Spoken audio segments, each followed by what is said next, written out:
Hey all, so today we're back with a new video. Today we're taking a look at three games that I played recently, all of which question the skill of the average 2100 on chess.com. And I mean, it's very interesting, so let's get into it. My opponent starts off the game with d4, and I play knight f6. Okay, very reasonable. My opponent plays f4, and I decided to go d5. This is an interesting way to play. Basically, what my opponent's doing is kind of getting like a sort of, I don't know how to say it, an accelerated like system, like accelerated London system, but for some reason the bishop is back here. His whole idea with this move is to get his knight out and to the e5 square, and it makes sense, but it's not a move I've ever seen before, so I spent a little bit of time on it, and I played the best way. I played d4, d5, basically just controlling this square, and saying that, okay, well, I have this hole here, but you have this much larger hole on e4 that I can plant a knight in, and if you come here, I always have this move f6 at times, not sometimes, because he has this move queen h5, and maybe he'll sack here, and I won't be able to take because my rook hangs. But still, that's kind of what I'm arguing, and my opponent goes for e3, and I played the simple move bishop f4, f5, I mean, and I mean, play is pretty simple. I'm just playing this like I would play a reverse London with black, and my opponent goes knight f3, very reasonable move. I go c5. C5 is a bad move. The reason being is because my opponent can take. This isn't the best way, but taking is an option. But my opponent has this move bishop b5 check, and if I play knight c6, the most active move, now dc is a problem. And now the bishop is here. I don't have this simple trick with queen a5 to win back the pawn, so I'd play something like e6. But at this line, he can play b4 and hang on to the pawn here, like take. This position is probably just worse for me, and that's why I probably shouldn't have played c5. But I ended up going for it, and my opponent didn't find the best way forward. He just played c3, a big mistake.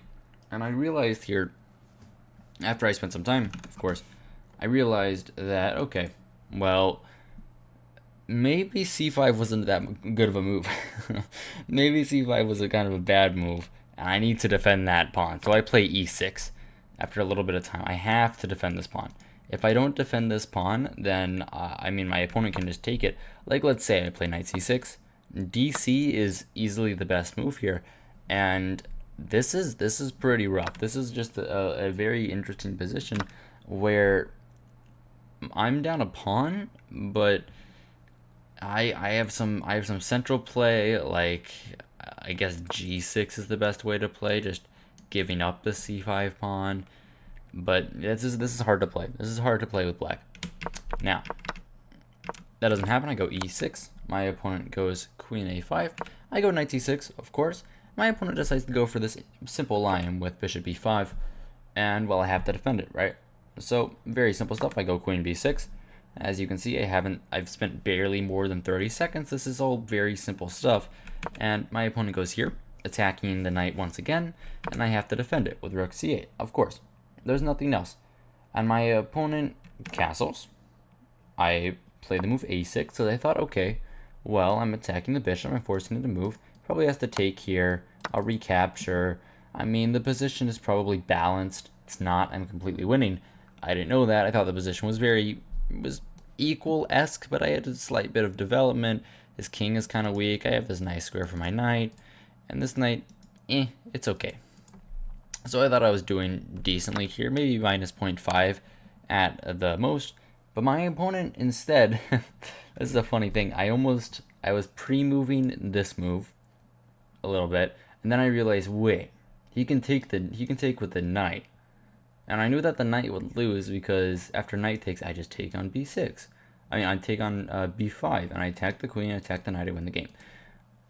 But I'm like, okay, well, I shouldn't pre-move anyway, because if I pre-move this, then I would lose this pawn. I don't want to take any chances, and my opponent does this.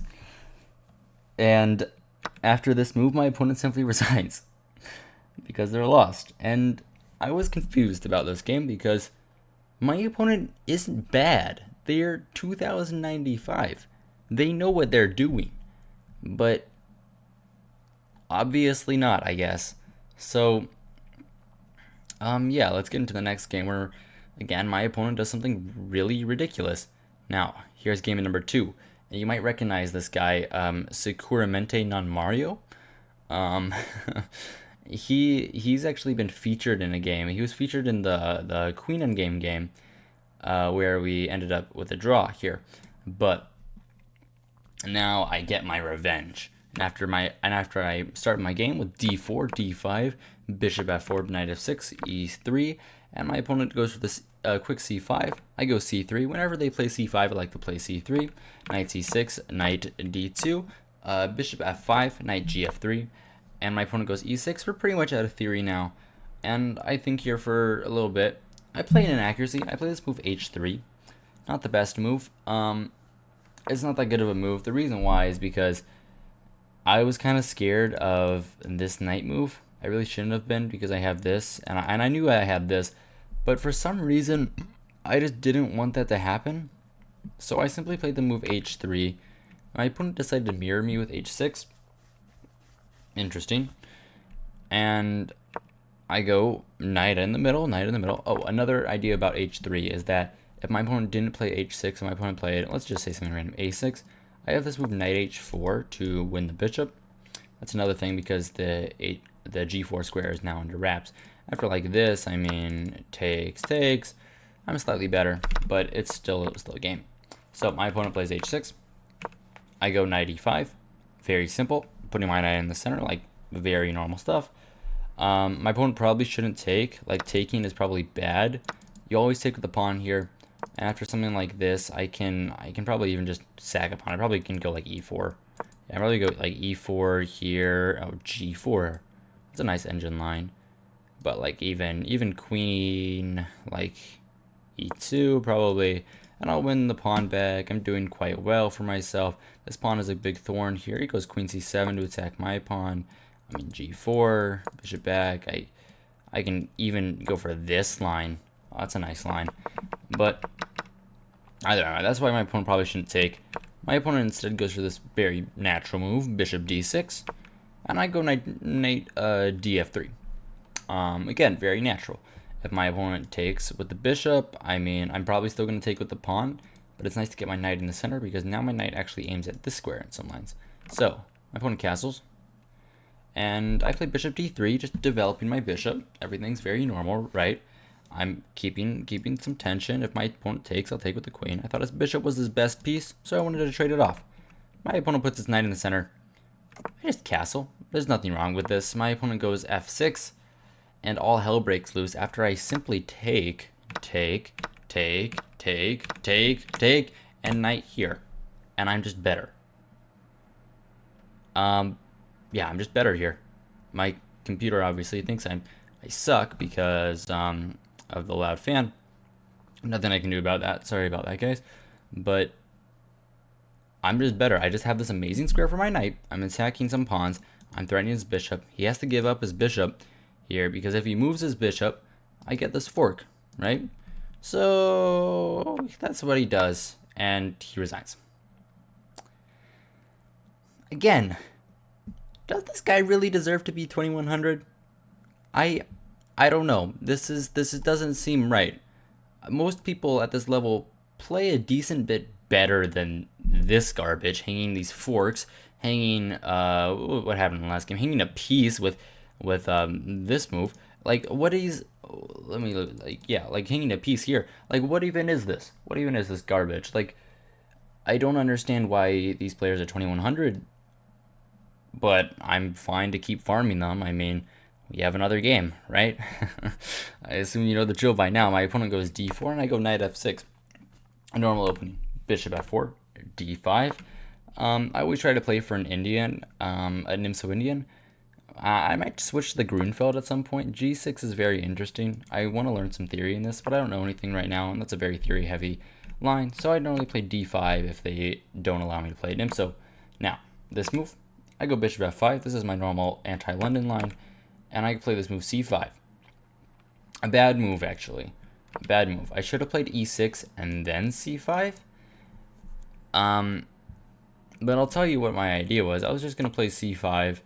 If my opponent took, I mean, like, at the very least, I thought I had this, but I don't, because after knight c3, I have to go here, and then bishop e5, and I actually just almost like lose here, because again, the bishop is here, and I can't move very well. I just can't move very well, and I'm not winning my pawn back. I'm probably just lost. But my opponent doesn't see that. My opponent plays c3, like a normal London player. e6, defending my pawn, just like last game. Now, queen up, queen here. My opponent makes a very interesting move. This is kind of counterintuitive. Most of the time, when your opponent plays queen b3, queen b6, you don't want to take the queen because it opens up the rook. But in this case, it's actually a very decent move, and it's the second engine line. Basically, what you're trying to do here is you're trying to play this and force the queen trade. So that's what I would have done. I would have probably, at the very least, played like here. But then maybe I suck, so I don't know. Knight a3 is the best move. I don't even know why. Queen b6 takes. My opponent goes bishop b5 check. I bring my knight out. Very natural stuff. Knight here. I defend my knight. Rook c8. His knight comes out, and I go knight d7. Very natural. I thought that, okay, well, it's an endgame. If my king gets in the center, I'm fine. I wanted to get rid of his good knight, and I thought this was a very interesting move. My opponent goes here, and I ended up playing this move f6, which I thought worked. Technically it does because of this crazy move, knight c6. I don't even know, I have no idea how this is good. Oh, because bishop a6, and yeah, bishop a6 is the only way to play. And I actually just end up losing, wait, what? Oh, I end up just losing this pawn here. Really? Do I? Oh yeah, knight d4, yeah, this position is bad. Okay, yeah. I missed that. He missed that too. He took my knight. I took back with the king. And my opponent goes here, and I simply move my bishop to g4. Very natural, very normal stuff. And my opponent, like an absolute idiot, castles his king. The tactic is very simple. Simply g5. And I don't know why my opponent missed. Maybe he just missed g5 in general. But,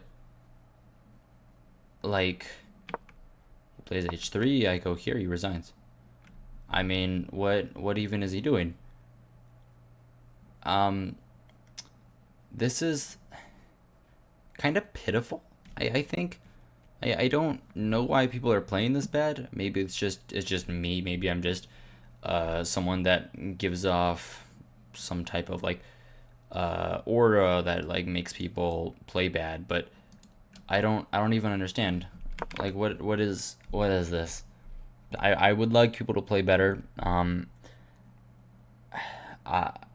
don't play like this, and I suck. So yeah, this was this video. A bit short, but I mean, it got the ideas out, and if you're planning to be 2100, don't sweat it. You got this. This is not a very hard club to get into if these guys got into it. So yeah, I hope you enjoyed. I hope you guys found this entertaining, all the above. Please like, subscribe, normal stuff YouTubers tell you to do, comment, all that stuff. Yeah, good evening and good night.